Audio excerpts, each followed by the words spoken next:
everyone, welcome to my channel. Today I'm telling a story about an orphan boy, so let's start. The 17th story of Oliver Twist, The Bird Gallery. Barney asked them light. Cursing, Sykes pushed Oliver and they entered a low dark room with a smoky fire, two or three broken chairs, a table and a very cold couch. A man reposed on the couch with his leg hiked up, smoking a long clay pipe.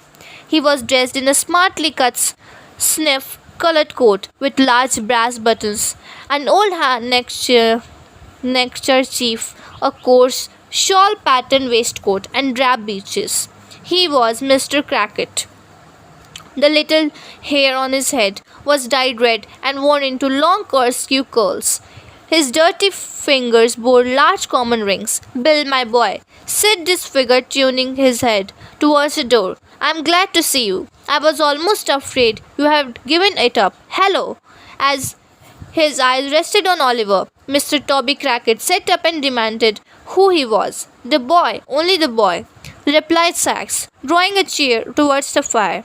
"One of Mr. Fadgen's lads," exclaimed Barney with a grin. "Fadgen, ugh!" exclaimed Toby, looking at Oliver. Sykes whispered a few words in Toby's ear, at which Mr. Crackit laughed immensely and looked at Oliver in astonishment. They had their food and fell asleep. Oliver fell into a heavy doze. He was roused by Toby Crackit declaring it was 1:30. They quickly enveloped their legs and chins in large dark shawls and drew on their greatcoats. They also took pistols, a crowbar, two thick sticks, and other articles. Sykes then fastened Oliver's cape. Toby and Sykes took Oliver on either side and set off. Barney stayed back.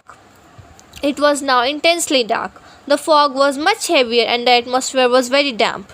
They stopped before a detached house surrounded by a wall. Toby Crackit climbed to its top. They hoisted Oliver up and Sykes followed. They stole cautiously about the house. Oliver's mad with grief and terror, realized that housebreaking and robbery were the objectives of the expedition. He sank upon his knees. "Get up," murmured Sykes, trembling with rage and drawing the pistol from his pocket. "Get up, or I will stew your brains upon the glass." "Oh, for God's sake, let me go," cried Oliver. "Oh, please, have mercy on me, and do not make me steal." "Hush," replied the man. "Say another word, or I will crack your head." "Now listen," whispered Sykes. "I'm going to put you through there. Take this light. Go softly up the steps, straight before you, and along the little hall to the little tree. Unfasten it standing on a chair and let us in." They listened intently and let him in. Oliver decided that he would make one effort to dart upstairs from the hall and alarm the family. He advanced at once but stealthily. "Come back!" suddenly cried Sykes aloud. Scared, Oliver dropped his lantern and knew not whether to advance or fly. A light appeared. A vision of two terrified half-dressed men at the top of the stairs swam before his eyes. A flash, a loud noise, a smoke, a crash somewhere, and he staggered. Beep. Sykes fired after the man and dragged the boy up. "Clasp her arm tighter," said Sykes as he drew his to the window. "Give me a shawl here. They have hit him. Quick, how the boy bleeds." There was loud ringing of the bell, the noise of firearms, the shouts of men, and a cold deadly feeling crept over the boy's heart, and he heard no more.